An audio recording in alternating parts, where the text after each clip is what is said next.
Welcome, everyone, to Beyond Surviving, the safe space for survivors of childhood sexual abuse to receive support, resources, and share their stories. Beyond Surviving is about freedom, healing, connection, and even laughter and fun. Most importantly, it's about letting go of the pain of abuse and finally moving on. I'm Rachel Grant, and for those of you who don't yet know me, I've been a sexual abuse recovery coach since 2007 and am the author of Beyond Surviving, the final stage of recovery from sexual abuse. I work with survivors who are sick and tired of feeling broken and unfixable, and I help them break free from the past and move on with their and the Beyond Surviving program at www.rachelgrantcoaching.com. Now today we have with us Emily Jacob, who's going to be sharing with us about how she discovered her formula for living a reconnected life. And I'm really, really so excited for you all to get to know Emily. I met her a while back, and she reached out as she was, reaching that place where she was starting her business and beginning to do some work around healing, and we just immediately had a beautiful connection. There's such a beautiful crossover between the work that I do and that Emily does. And she is the founder of Reconnected Life. Ultimately, what she's working at is helping women who have been raped to go from surviving and coping one day at a time, living in that half-life place, to living a full and whole reconnected life. She herself is living a full and whole reconnected life. She herself is a survivor and also a coach, an NLP master practitioner, using her skills, knowledge, and experience to pioneer kind of a whole body, mind, soul approach to recovery after rape. Emily is a fierce advocate of survivors and is using her voice to break the silence and speak for survivors on issues relating to both recovery and societal attitudes and myths. As such, she's a regular blogger for Psychology's Life Labs, Metro, and Huffington Post. She's also advocated for survivors on TV and radio in the UK. Emily has a strong vision of ending rape culture within a generation by empowering the rest of society to stand up for survivors whenever they are presented with misogyny and ignorance. She's also the upcoming author of ReConnected, a survivor's guide to life after rape. So she's up to a lot. And so we're really glad to have her here with us today. Emily, welcome. Hi, Rachel. I'm really happy to be here. Oh, man. So let's just jump right into it. I think that one of the things that, for me, when I was starting my business about 10 years ago, I created this title of sexual abuse recovery coach, because I thought, I don't really see this out there. And so I was really super excited as I got to know you and realized that, there are more coaches beginning to specialize in this space. And what ultimately caused you to decide that this is what you wanted to do with your coaching skills? Well, it was a little bit of a journey for me, actually. I really resisted it. I felt that I'd gotten past defining myself as a survivor. But in the end, I just couldn't walk away from it. I knew that what I'd been learning as a coach and what I'd been learning to become an NLP practitioner had really been part of the keys for why I had been able to let go of everything beyond just the mental health elements. Mm-hmm. And I resisted, and then I started talking to other survivors, and I just realized that I could help. And it broke my heart to think that I wouldn't be helping. And so I decided to get over myself and create my Reconnected Life program. Awesome. Yeah. So once you made that decision and you thought, okay, yes, this is the work that I'm going to do and this is the direction that I'm going to head in. I love that you named, just needing to overcome some of your own, inner blocks. I can relate to that a lot. And, what's sitting there for you, blocks, I can relate to that a lot. And, what's sitting there for you. And you finally started thinking about how you wanted to approach, supporting survivors of rape in healing. Where did you land with that? Tell me a little bit about how you do approach living a reconnected life. Yeah, for me there are really 4 elements, and how they show up in everybody's recovery path will be really different for every individual. But the 4 elements I fundamentally believe are the same for all of us in whatever form that they do show up.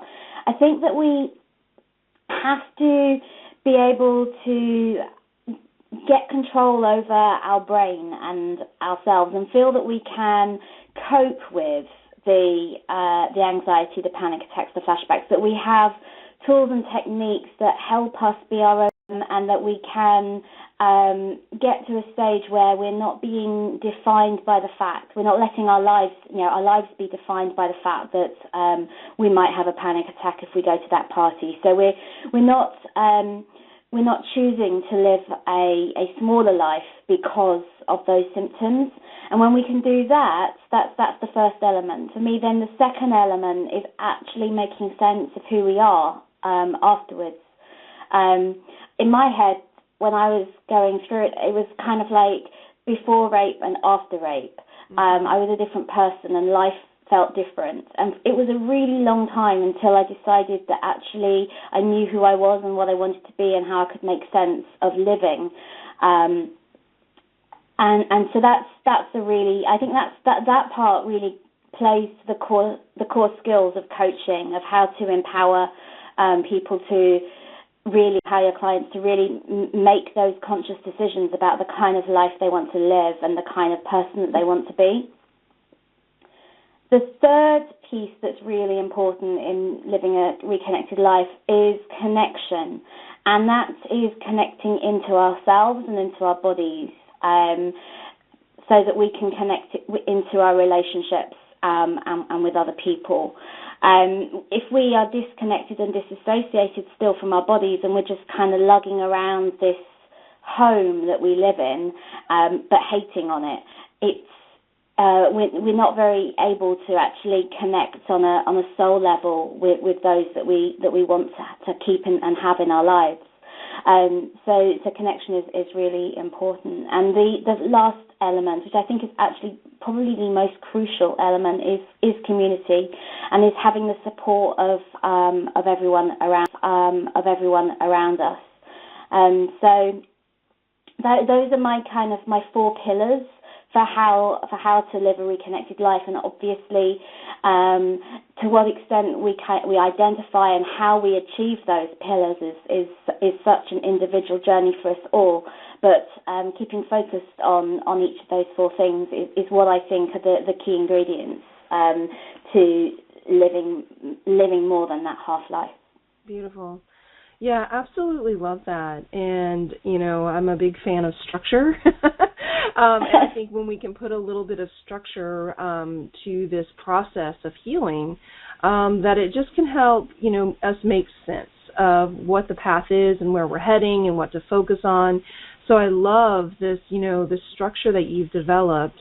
And, you shared a little bit about, your experience of rape and how it was in your life.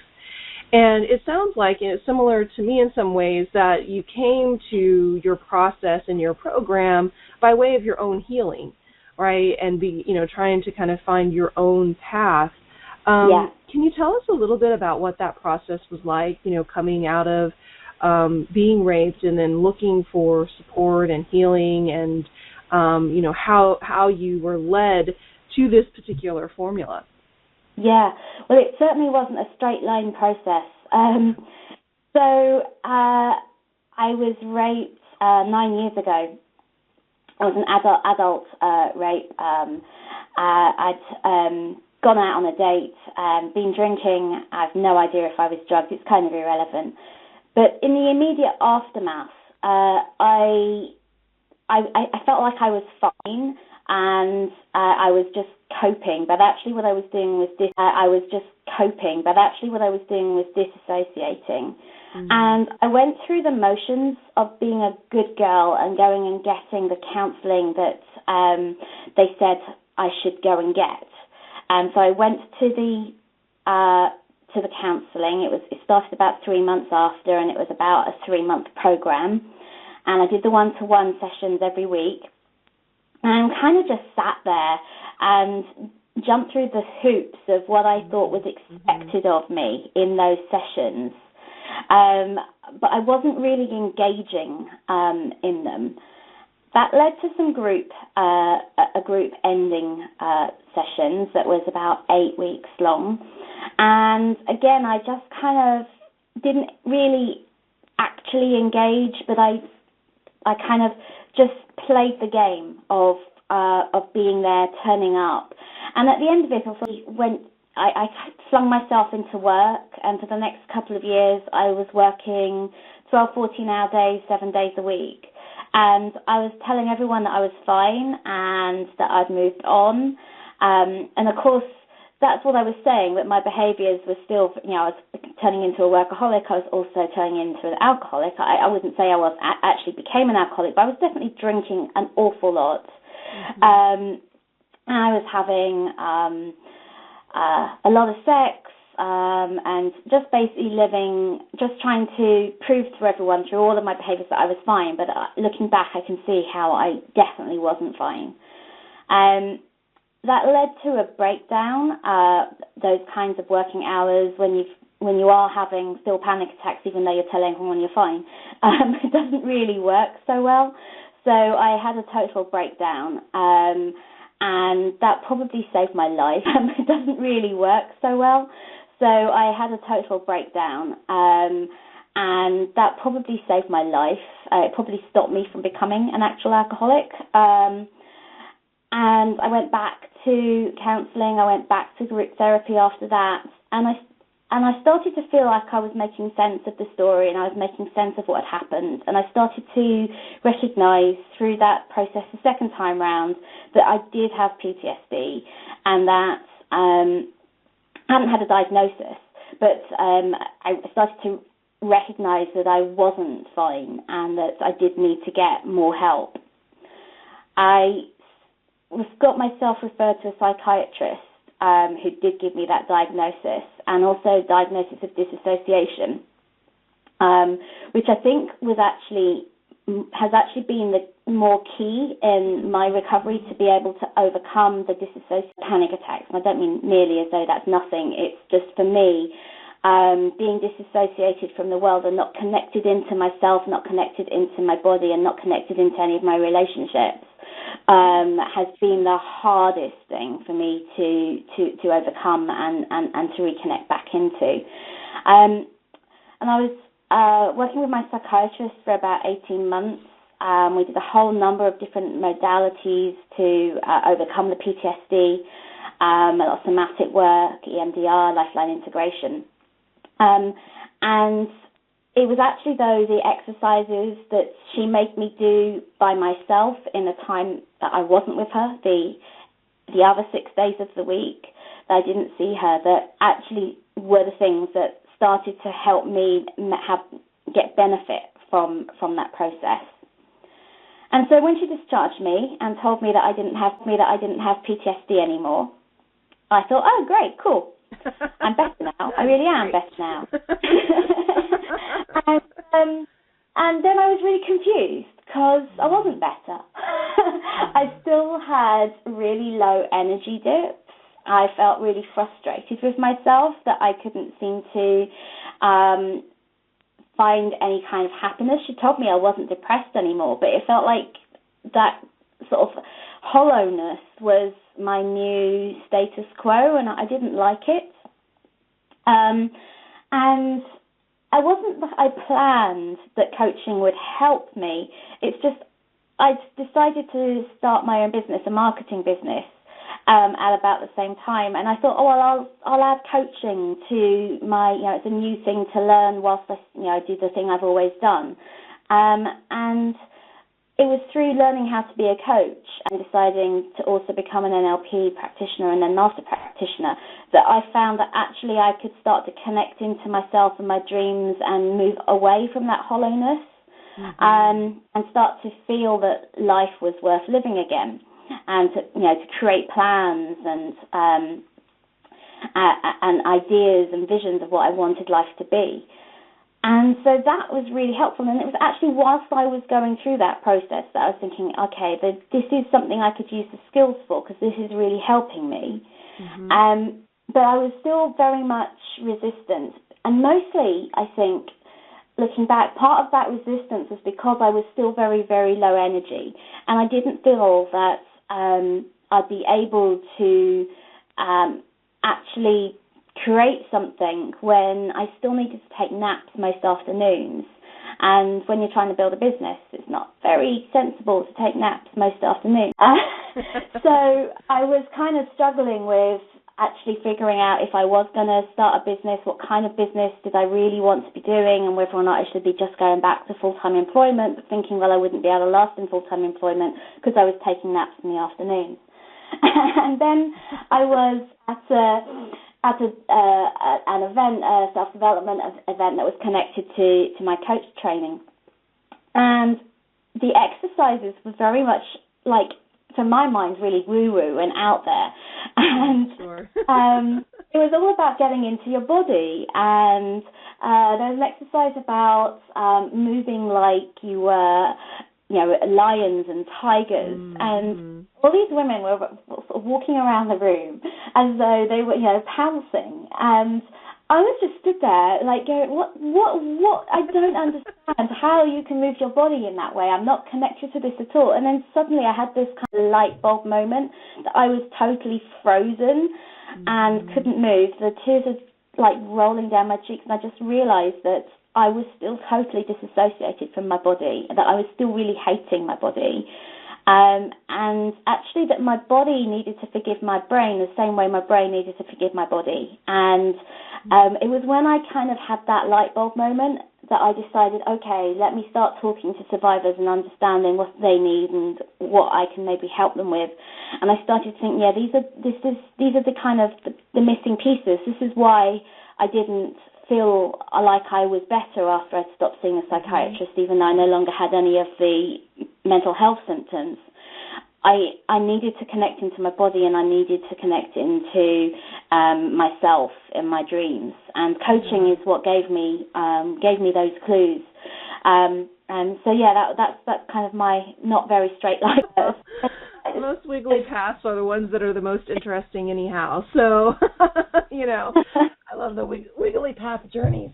Excuse me. So, man, Emily, thank you so much for sharing your experience and a bit of your journey. I know that there are people listening to this who can relate to so much of what you just shared. And I think it's really, really important when we can see ourselves in others and in their journeys. And, kudos to you for all of that amazing work that you did in your own journey and your own healing, and then to now be, turning it around and giving back to survivors is just such a beautiful thing. And along the way, and as you were sharing your story, you mentioned, how NLP was a practice that you learned and mastered and that you often integrate into your practice and your coaching. So just that you learned and mastered and that you often integrate into your practice and your coaching. So can you tell us a little, for people who maybe don't know what NLP is or even what it stands for and what it is and how that particular practice plays a role in the work that you do? Sure. Yeah, so NLP stands for Neuro-Linguistic Programming. And essentially it's about our brain pathways, our neurons, and how the words we use inside our heads as well as what we say out loud in the world can program our responses. And it doesn't just work on the conscious level. The beautiful thing about NLP is that it's actually working on the unconscious neuro pathways and helping us to reprogram those. And one of the reasons why I was so in luxury workshops, I started to recognize a number of the practices that are used in NLP as having their roots in the practices that my psychiatrist used with me in those sessions that I've had with her. And so I could I knew that it had worked with her, and I was like, well, this is just coaching. This isn't psychiatry. But what NLP is, it's the modeling of behaviors, and it was actually developed by a hypnotherapist and a psychologist back in about the 70s. I probably got that wrong and we're recording, but please Wikipedia it if tell me I was wrong afterwards. But it is about modelling great behaviour. So when I see that their timeline practice, for example, has its roots in the lifeline integration that my psychiatrist did. Its phobia model has its roots in some of the cartoonification work that my psychiatrist did to take the pressure off some of the things that we were looking at. And I just felt like, oh my God, yeah, these tools can be so helpful. Mm-hmm. And what I do with my work as a coach is I use a lot of those tools in the coaching. I use a lot of Milton language. Milton is one of the founders of NLP, the hypnotherapist, in meditations that I do with my clients. And a number of the NLP techniques, they kind of jumble up logic so that the unconscious brain has to get involved and make sense of things. So when you're talking about where do you feel something in your body to it, it kind of works on reprogramming some of the ways we're thinking about those feelings in our body, and we can give those feelings different textures, different colours, different weights and vibrations that mean that they'll have a different impact on us when we experience them next time. So it's quite powerful tool to have in the tool set as a coach. Yeah, beautiful. Yeah, thanks for taking the time to talk about that a little bit. You know, I think one of the important things for survivors as they're out there, you know, kind of looking at different processes and modalities and approaches is to find the one that resonates with you. Yeah. And, you know, that's, you know, one of the exciting things about, you know, working with and having colleagues who are coming at, you know, resolving this. There's some crossover in the work that I do and the work that you do kind of on that brain level and then, you know, reprogramming of neuronal pathways. But there are certainly elements of NLP that I don't necessarily bring in that you are, and that's what's really great, you know, folks who are listening, that there's no one way to heal from rape or abuse, and the key is finding that modality that really resonates with you, and then sometimes a combination of modalities is what's going to work. So I'm so excited to just know more and hear more about the work that you're doing and how you're approaching, you know, supporting, you know, female survivors of rape. So, Emily, as we start to kind of wrap up today, any final thoughts that you'd like to share with our listeners? I think in terms of final thoughts, it would be to say that you're not alone. It can feel so isolating because it's really hard, even if you do tell other people, so that they understand. And so it's one of the things I love, Rachel, that you have your group and I have my group. And so what I would say to people is find a group of people who do understand and do get it, so that you don't feel so isolated and you feel that you can share and share safely what's going on for you. And then the other thing I want to say is that there is a way through. There is a way that it can feel better for you. It may be that you need to try out some of these different modalities, but that you will find one that works for you, most definitely. It's not something that we need to feel is weighing us down for the rest of our lives. We can find a way to move forward. Beautiful. Yeah. I fully second that. Yes. Beautifully said. Move forward. Beautiful. Yeah. I fully second that. Yes. Beautifully said. Thank you. And yeah, Emily, it is so great to have you on today. Thank you so much for being here and being my guest. And for those of you who are listening, feel free to reach out and connect with Emily. You can reach her at reconnected.life. Her email is emily@reconnected.life. And one really wonderful thing is that Emily's blogs from her disconnected years can now be downloaded at Amazon. It Gets Better and Silence Hurts, Talk Hard are available for only $1.27 each on Amazon.com. And if you prefer the paperback, the anthology of Desperately Hopeful is also available. So when folks go to Amazon, Emily, what's the best thing for them to type in this resource? Yeah, if you type in Emily Jacob and It Gets Better, you'll get to that book. And then if you click on the Emily Jacobs author page, you can see Silence Hurts and also Desperately Hopeful. And obviously, if you type in Emily Jacob and Silence Hurts, you'll get to that book and again to the author page, and ditto for Desperately Hopeful. Okay, fantastic.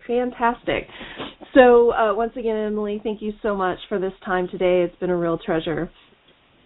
Thank you, Rachel. Yeah. And for all of you joining us today, thank you for being here and for tuning in.